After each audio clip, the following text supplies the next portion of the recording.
It's Megan Ramos, and I'm here today with my wonderful co-host, Dr. Nadia Pataguana. Nadia, how are you doing today? Doing great, Megan. How about you? Good. I'm really excited. Christmas is just around the corner. How are you guys doing over there in Portugal, getting ready for the holiday festivities? Well, remember that this year we got to come to Canada.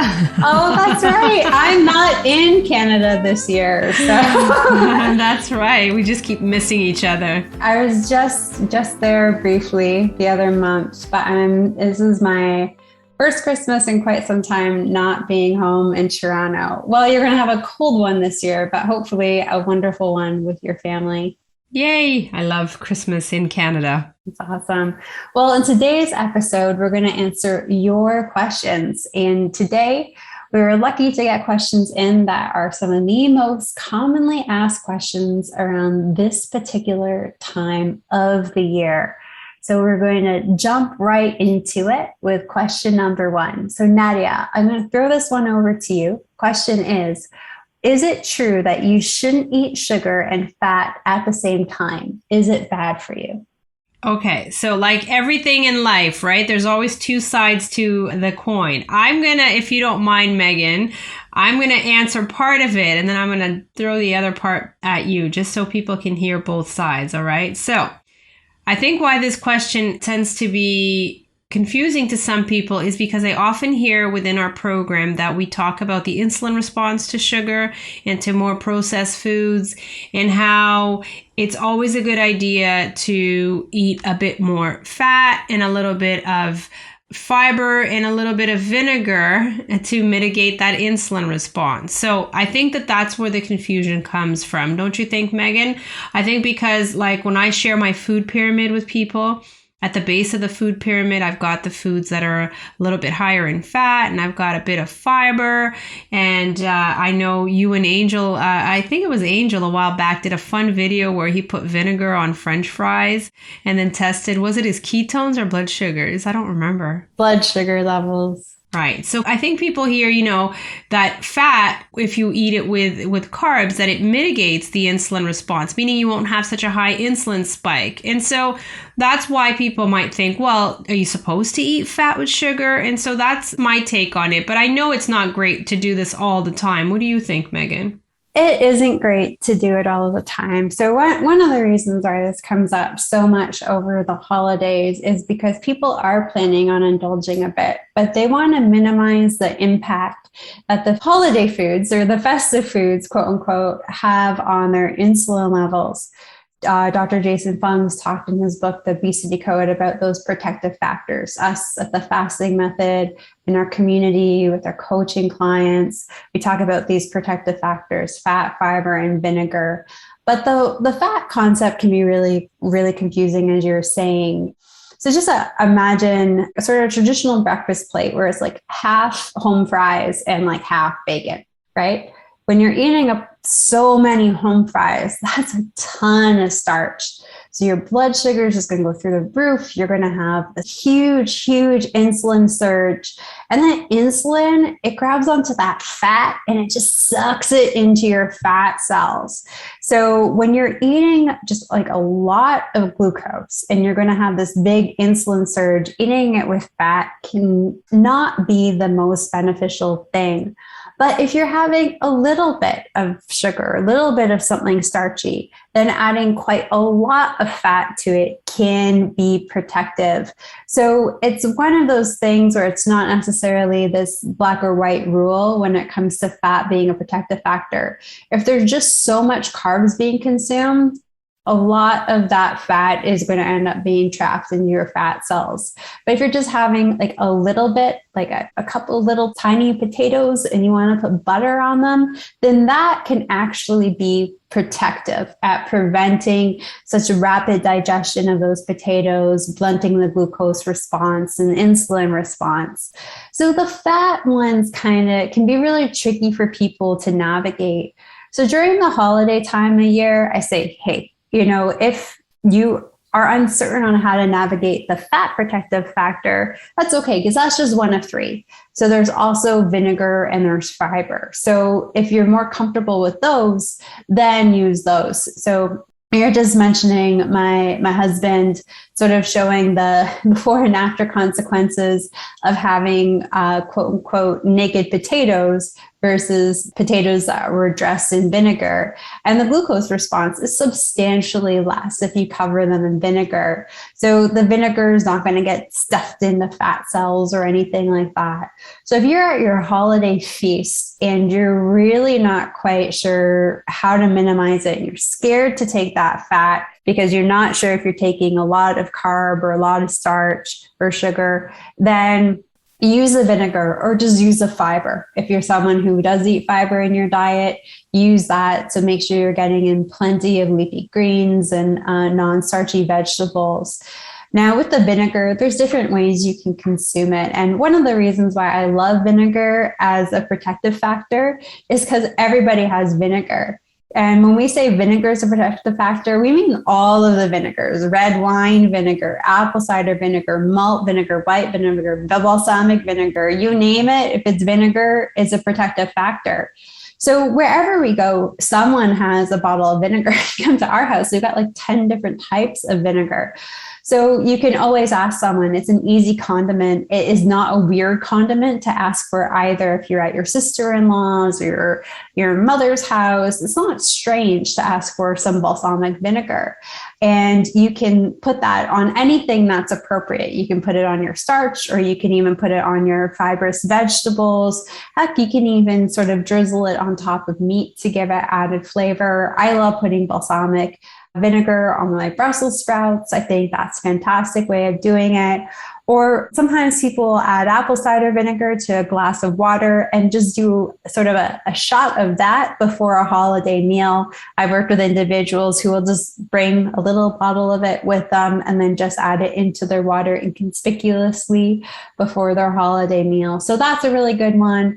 And then with the fiber, just filling up on the fiber first. So, if you're someone like me who's going to totally indulge in Brussels sprouts, going for the Brussels sprouts on your plate first before consuming any starch or carb that you might be allowing yourself to have that day. That's an awesome tip, especially for diabetics. And I know a lot of people in our community use vinegar just as you described. And it's funny because this particular question, the fat and sugar together, I've been asked this so many times, and I was super curious to hear your take on it. So thank you. It's a funny one. It's a really sort of it's difficult to explain because if you think of it in general, it really just matters the amount of what we're eating of what, and it can sometimes be helpful or it can sometimes be harmful, and like so many things, it's not black or white or right or wrong. It's really sort of dosage makes the poison. I was just about to say that. We worked together for a not too long, maybe. Okay, the next question is one that I don't think you or I have that much personal experience with. Well, maybe that's not super true on my side of things, but alcohol during the holidays, should you, shouldn't you? If you're going to, what you should do about it. I don't think anyone at the Fasting Method team would consider themselves to be much of a wine connoisseur, although I did try. When I met my husband, he was living in Silicon Valley, and we would often go to Napa and Sonoma. And I did try for a few years to become a wine connoisseur, but it just wasn't serving me. Sleep, mood, energy, and I ended up just cutting it out. But during that period of time, there were a few strategies that I implemented during holiday periods. Always try to find lower sugar wine if you're going to have wine. If you're in places like Canada, every province has different system that regulates the sale of alcohol. But most of these different agencies, they do require that sugar is on the label somewhere. We're both originally from Ontario, Toronto, Ontario, and that's regulated by the LCBO. And on the the price tags at the stores. There you can see the sugar content, and the LCBO has a great app that you can download. And I downloaded it and I used it even when I come to California to visit my husband before we were married, because we would be in sort of a wine store, liquor store, and a bottle would look good. And I'd go into the LCBO app and I would enter the name of the wine in, and then I could see the sugar content. If sugar content's just not something that's going to be plainly listed there, you want to look for dry or extra dry wine as your option. And then if you're having white or rosé wine, it doesn't kill to add a couple of ice cubes to water it down a little bit to make sure that you're getting hydrated. And if that totally repulses you, I'm sorry for our wine aficionados out there. Just having a glass of water or two in between glasses of wine. So that's for all of the wines, red, white, rosé, getting in that water in between. So for me, I always had a rule of thumb. I would have 2 or 3 glasses of water in between any glass of wine that I had during the holidays. Spirits in general are okay. Things like vodka and gin are especially preferred amongst the lower carb or ketogenic communities or paleo community. You just need to be conscientious of what you're using as mixers. So you don't want to be using sugary beverages or ones with a lot of sweeteners. Really stick to seltzer water or carbonated water, mineral water, and then add some natural like lime juice to give it a kick. A word of caution about tonic water. Most people don't actually realize that tonic water is just full of sugar. They see water in the name. There's nothing about the word tonic that makes you think of sweetness or sugar. And then we're sort of used to drinks usually being sweet. I don't think people make the connection that the sweetness is actually coming from the tonic water. So you want to kick that to the curb. You want to add in that seltzer water. And the same rule goes if you're having a glass of whiskey or you're having sort of a gin with some seltzer water or vodka with some seltzer water, have a couple, 2 or 3 glasses of plain water. Could still be carbonated, could still be seltzer water, but just plain water in between your beverages. Anything else you can think of, Nadia, on the festive beverage side of things? I do have some thoughts, and I'm actually wondering what you think about this too. Those are great tips. Of course, you and I are not great drinkers. I'm not a big drinker at all. And even if I try to join in with my husband with a glass of wine, I definitely don't finish half. And the reason is just because I think as a younger person, like you said, all I wanted was those sweet drinks. So in those, we got to stay away from for sure.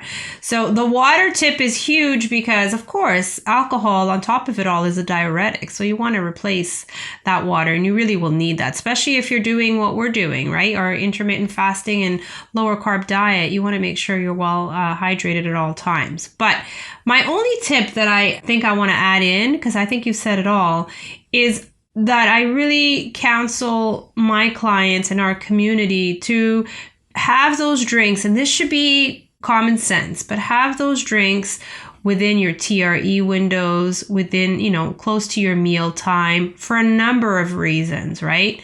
You're going to feel a lot more drunk if you're fasting and you drink than what you might be used to, keeping in mind that there's always going to be an insulin response to alcohol and really anything, right? So you want to sort of bring that into the eating window where you're already having an insulin response. If you're looking at ketones, you just, these are the things that if you want to have best results and best case scenario, if you're going to have alcohol, it for sure should be within your meals. Do you tell this to people too, Megan? Yeah, it's absolutely great advice. So what we coach a lot of our fasting method community and coaching clients on is the holidays, is we don't want them showing up to holiday parties and grazing for hours. This will do you in. Even if you're on the most strict ketogenic diet, I did this. I remember I had one holiday, I was staying with my mother for 4 or 5 days, and we would eat from the time we woke up to the time we went to bed. And I just remember being so proud that I stayed perfectly keto. I was doing a strict ketogenic diet at that time in that part of my journey. I was so proud, and I gained 4 pounds. So that chronic snacking, regardless, is going to cause insulin secretion, and it adds up at the end of the day. So, it's important to remember we don't just develop insulin resistance, type 2 diabetes, obesity, metabolic syndrome from eating sugary or starchy foods that cause large spikes in insulin. We also develop it from the chronic stimulus of even low levels of insulin, and it all adds up. So what we spend a lot of time coaching people on is having these windows. So I encourage people nowadays, especially with technology, you've got your smartwatches, your smartphones.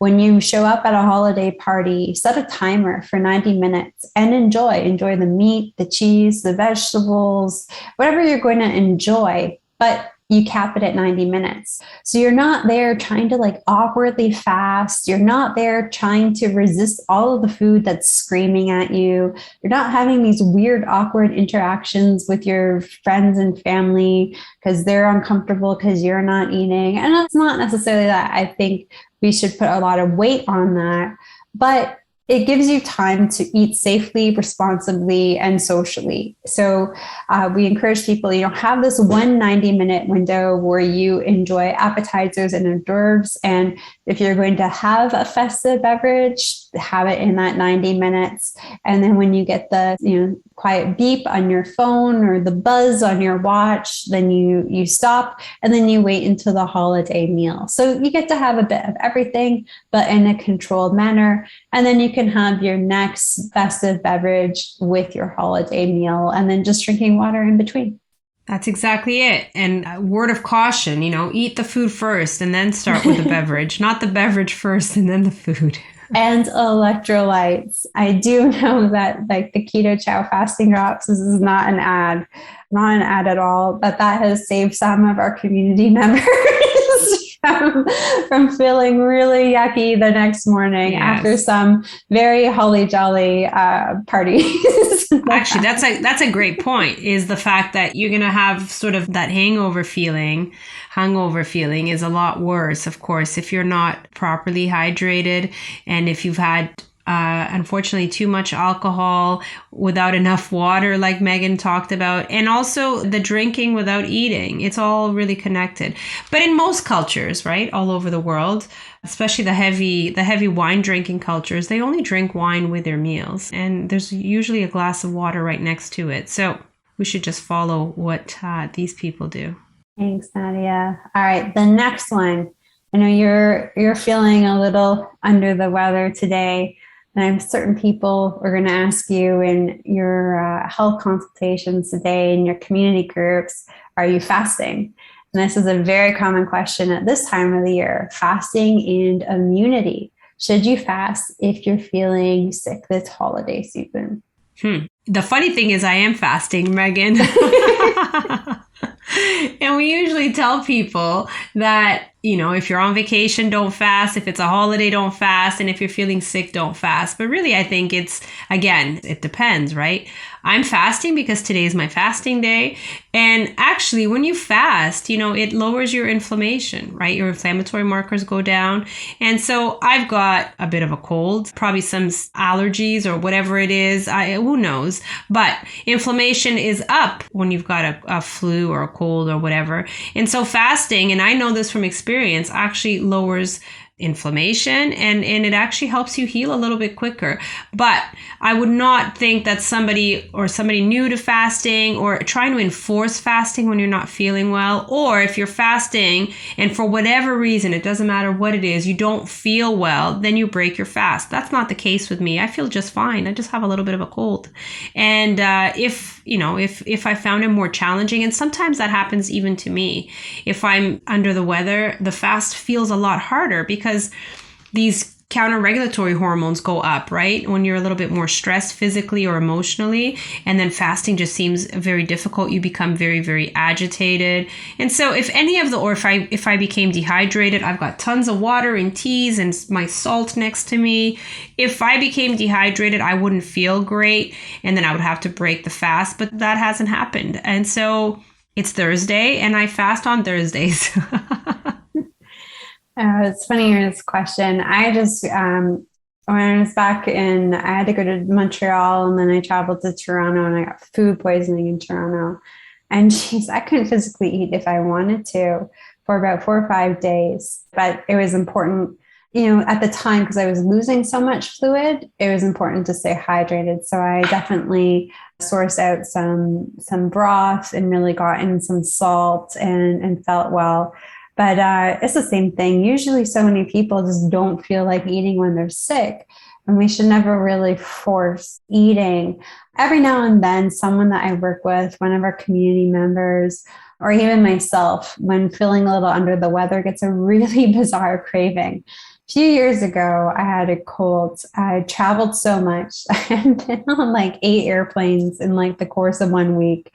My time zone, my body clock, everything. Like I was not, my immunity was down. So I got sick, and I had this bizarre craving for asparagus, which I loathe. Like I loathe that under the most normal circumstances. It is not my vegetable of choice in any situation. And I had this just really crazy, bizarre craving for asparagus.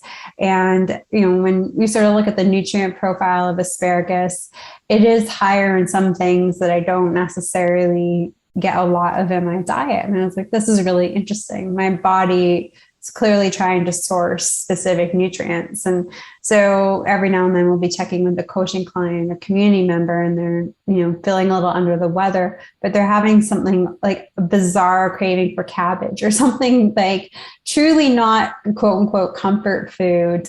And in those cases, I think it's kind of important to listen to your body to get those nutrients that we need. So you gotta go with the ebbs and flows with this. But in general, I had a family member in the hospital with some serious inflammation recently, and they fasted him. They fasted him for 4 days before they gave him like liquids. Like he was allowed some water, but otherwise it was sort of a straight fast. And he was on a saline drip too. So it wasn't a dry fast, but that was the treatment at the hospital to lower the insulin levels down.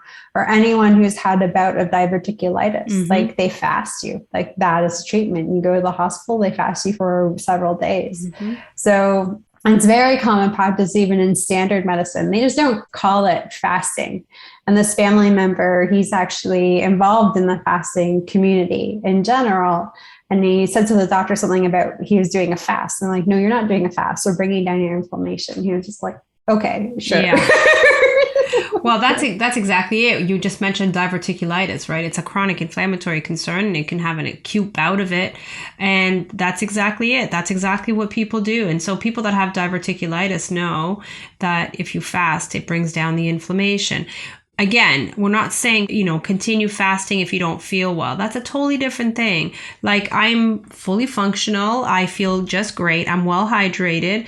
And I feel it. As soon as I'm dehydrated, I feel it. It's immediate. I either get nauseous or, other symptoms of it. And I would break. And I would have no issues breaking my fast today if I needed.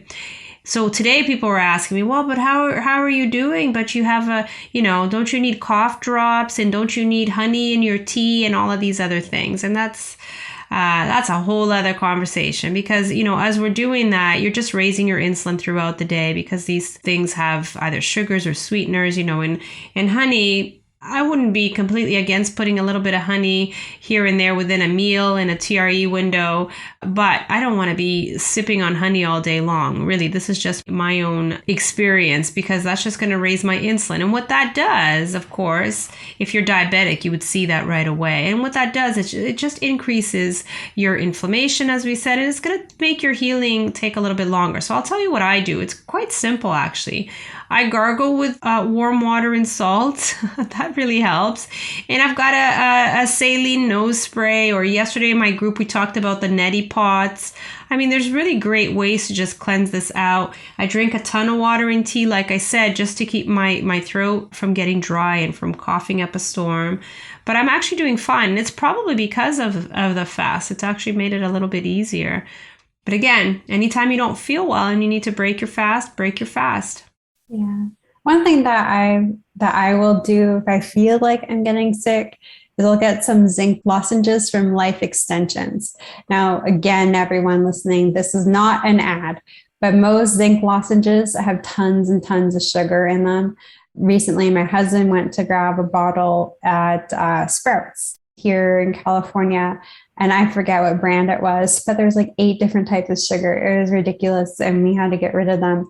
But Life Extensions, they have different ones. I kind of have ones for the people that like sugar, but then they have ones for people in like the paleo, low carb, real food community that aren't just full. They do not taste pleasant to have, but the zinc's been helpful. So that's something that I've started doing. And the last year, as soon as I start to feel like, oh, my throat's a little bit itchy or I'm feeling a little run down, it's something we'll keep on hand during this holiday season too, just because everybody's just being so extra cautious right now around flu season. Yeah. All right. The next question is diarrhea when breaking a fast. This is a common one. Now, if you're someone who's new to fasting, or you're getting back on track with fasting, or you've recently adopted a more intensive fasting protocol, it's not uncommon to experience diarrhea when you break your fast. Also, around the holiday season, when we're indulging in foods that perhaps we don't eat regularly, or we're having foods with sweeteners in them like stevia or sugar alcohols like xylitol or erythritol, we might suddenly start to experience some gastric issues around the time that we fast. And first and foremost, I want to say I'm not telling you to not have any stevia, monk fruit, xylitol, erythritol, any of that this holiday season. Just be cautious about the dosage. And dosage, again, makes the poison. But even a little bit can make our digestive system a little wonky. So people tend to experience more loose stools this time of year when they're fasting and eating slightly differently than they do. We talk about how we eat, between Thanksgiving and New Year's, and it's only like a month and a half of the year, but it's very different than how we eat between New Year's and Thanksgiving in the United States. Our diets are different, and that's okay. So usually once you go back to your regular diet, everyone, this will go away. And if you're new to fasting or new to a different protocol or getting back on track, after you've done a week or two of fasting, your digestive system more or less should sort itself out. So what can you do to try to prevent those loose stools? So you got to I know it's difficult enough, everyone, to sort of plan your fasting around your holiday events. But if you're someone who's experiencing this side effect, always try to make it so that you are breaking your fast at home then on the day of a celebration. So say you were planning on doing a 42-hour fast over a Friday. So from a Thursday night to Saturday at lunch, because you were going somewhere on Saturday for a holiday party. Well, maybe it's better just to do a really awesome 24, break your fast at home on Friday night, and sort of get your digestive system settled so you're not ruining your holiday party. And this just goes to the message that shorter fasts, when done consistently, are still going to generate results. So this year, if that's what it takes to get you through the holiday season, that's going to be a lot better than trying to do some of these longer fasts, never, being able to succeed because you have these issues. You're afraid to break your fast on Saturday because of the holiday party. So it ends up sort of just being a sloppy set of circumstances where you don't end up doing any fasting. So shorter fasts generally are your friend at this time of the year, and shorter fasts are going to have less side effects too on our digestive tract. Now, what can you do about it? Having some chia seeds or having some psyllium husk about half an hour to an hour before you break your fast. So you would just take a glass of water, 8 to 16 ounces, add in 1 or 2 tablespoons. Generally try to start with 1, and if that doesn't work, then go up to 2. And you would add in 1 or 2 tablespoons of the chia seeds or the psyllium husk, stir it into the water, let it sit for 15 to 30 minutes. The substances, they're going to gel up in the water. And so it's a different texture to drink, but it's still quite palatable. So you would consume that and then wait about 30 to 60 minutes and then break your fast. And that's often really, really helpful.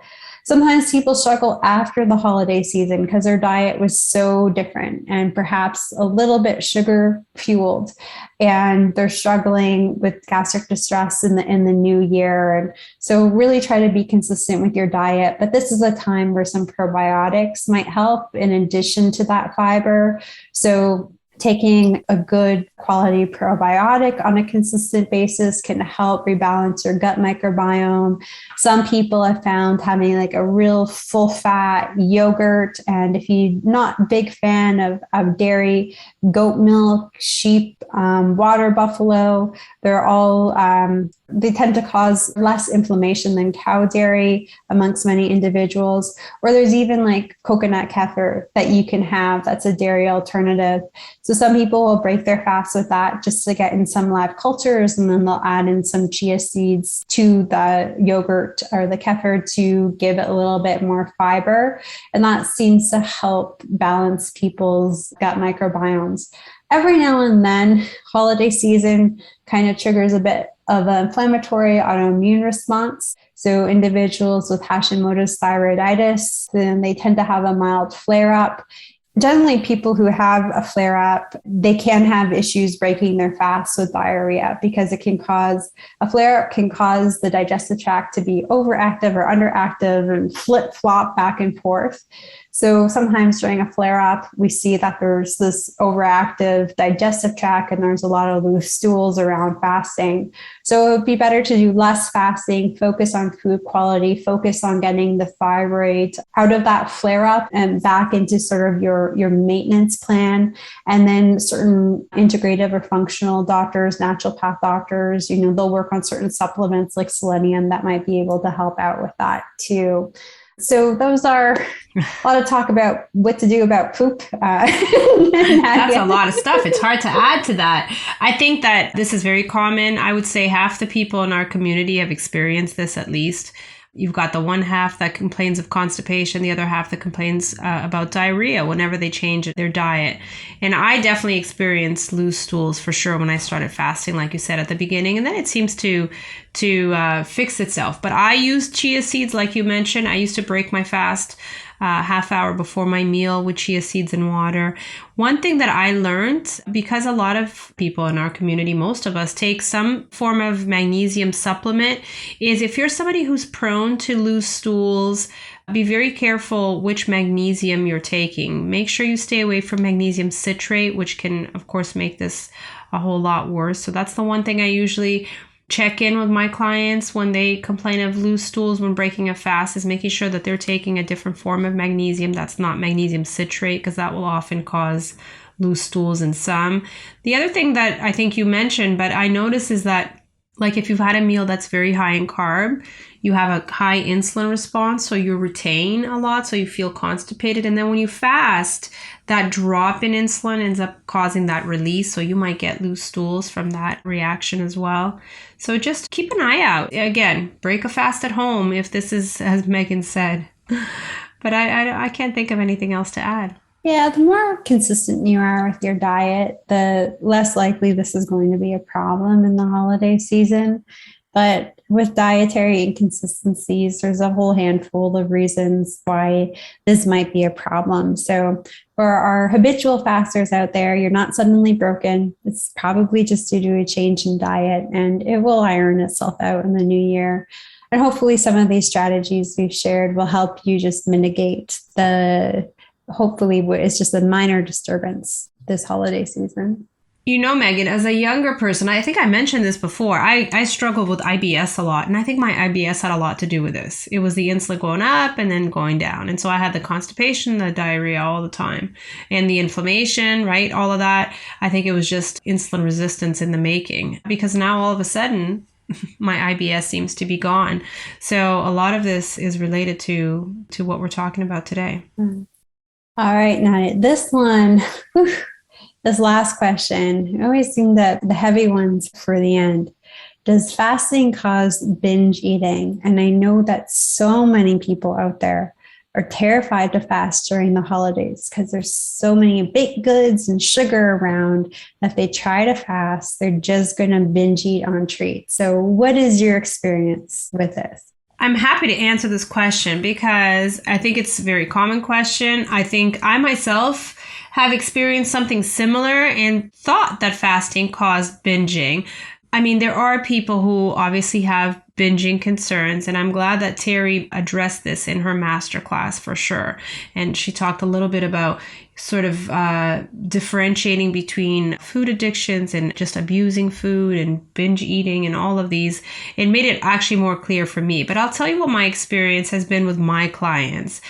I don't think that fasting causes binging, but I think that being very cautious about how you break your fast is important, because how you break your fast might create a binge-like tendency. So if you've been fasting, so when you're fasting, you feel great, you feel all this energy, you're not hungry. And when you are hungry and you think of food, at least in my experience, especially when you've done some longer fasts, you only desire real food. You start to think of steak and vegetables and salad. This is what I tend to crave, quote unquote. It's not really a craving, but it's a desire for these real foods, really, really good foods. The problem is that a lot of us sometimes get into this guilt reward sort of cycle. And so, we feel guilty about what we've eaten, and then we fast. And then we fast and we want to reward ourselves with certain treats, especially around this time in the holiday season, as you said, Megan. And then you go and you break your fast, not in the best of ways. So if you break your fast with more processed things, higher sugar foods, you're going to have a huge insulin spike or surge. And then that's going to put you in this binge-like. So there's nothing wrong with you. You don't have a binge eating disorder, or fasting is not causing binging, but that huge insulin spike or insulin surge is going to put you in this storage mode, and then you just cannot stop eating, and you keep eating and eating and eating. It's actually the insulin spike and surge from the foods that you've chosen to eat that is causing that, and you might not be aware of that. And because you've just finished fasting, you think it's the fast that's causing it, but it's how you've chosen to break a fast. If you break a fast with real foods, and we've talked a little bit about this, and we've talked a little bit about how to celebrate the holidays and how to choose how you break a fast, how you start with the meat and vegetables first, then that's very unlikely to happen. What do you think, Megan? Yeah, absolutely. One thing I want to share here is something that one of our community mentors, Mark Tom, said to me at the start of COVID. It wasn't just to me, it was to a group. We were at a community meeting. Everyone was doing, the support check-in because we were all in lockdown. And Mark's someone with a sweet tooth. Sorry, Mark, sharing this. Mark has a sweet tooth. And he said something that really helped him during this initial lockdown was that he had to change his mindset around fasting and eating. When he thought of the word fasting, he felt deprivation, missing out. And then when he ended his fast and thought of eating to him always meant celebration, comfort, indulging. Mm-hmm. So he went from having this mindset about sacrifice, deprivation, to then thinking of eating just how he's historically thought about it, as a reward or a comfort. And he's like, you can't do that, because when he's fasting, he's healing. His insulin's going down. His glucose is going down. His inflammation's going down. His fat cells are emptying of gunk. All of these great things are happening. His blood pressure is going down. All of these awesome things are happening when he's fasting. So he's healing. So he stopped calling his fasting days, and he started calling them healing days. And then he said, okay, he's got to stop calling his eating days, because that's just comes with a whole pile of, baggage. So he said, rebuilding. I've healed and now I've rebuilt. So he said, when he's having a quote unquote healing day, he's thinking of all of the great things: the reversal of insulin resistance, diabetes, weight loss, autophagy, that deep cellular recycling for anti-aging and disease prevention. He focuses on that. And on his eating days, then he focuses on rebuilding. So he's now done all of this housekeeping in his body, and now he's building it strong. Get out the old, build in the new. And he's like, I don't want to be doing all that cleaning up just to be adding more garbage in. It's counterproductive. Mm-hmm. So changing the name from fasting and eating to healing and rebuilding really helped his mindset. And I thought that was so powerful. And I think it really resonated across our entire community during lockdown. It's something that people still talk about, today, 18 months later. It still comes up in conversations every week in our community and our coaching calls. So that's really important too, just to think about your mindset. And then in general, Christmas, New Year's, Valentine's Day, bad days at work, good days at work, all of the reasons where we would have gone to food to help us comfort ourselves, to help us celebrate, we need to find other strategies. So this holiday season, what are some things that you have, or hobbies that you have, or activities you can do that you find to be very indulging and rewarding, satisfying, or things you can do with other people in your household? So something that I like to do personally is have like nice Epsom salt baths. So this holiday season, I went to a store that I like, the Detox Market, and they had these like holiday, types of bath salts. And so they had like peppermint, like different types of essential oils to them that were themed for this particular holiday season. So I splurged on those. So I get to have my nice holiday bath, something to look forward to. So when I've had that either really long day at work or that really rewarding day at work, I can really sort of celebrate, having this bath, put my diffuser in the bathroom, make it a really nice special event.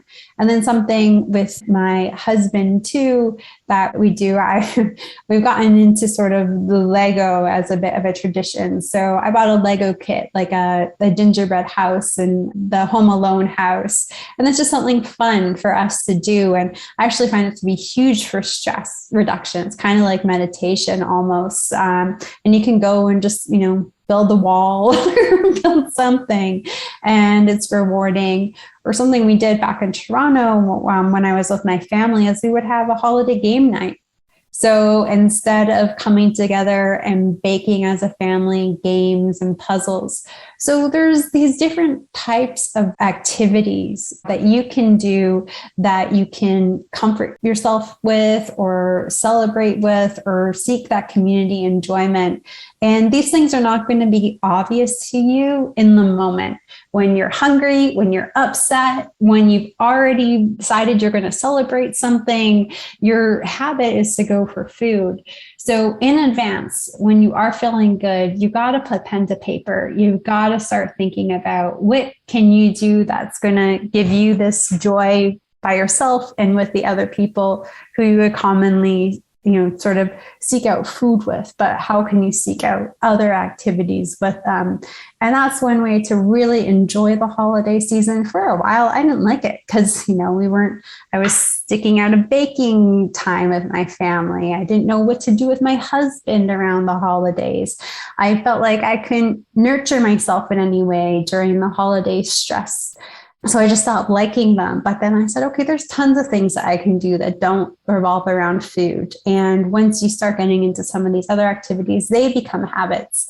And you really start to enjoy the holiday season and feel like you're taking complete part in all of the festivities, even though eating is not the central focus. Yeah, I agree. I often say this to our community. Distraction is the best fasting aid.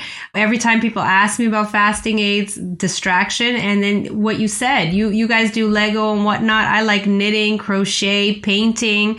There's so many things that you can do. I do some of these things with my kids. Some of these things that you can do that, exactly like you said, they're actually well-documented cortisol lowering techniques. So it really helps with those stress levels.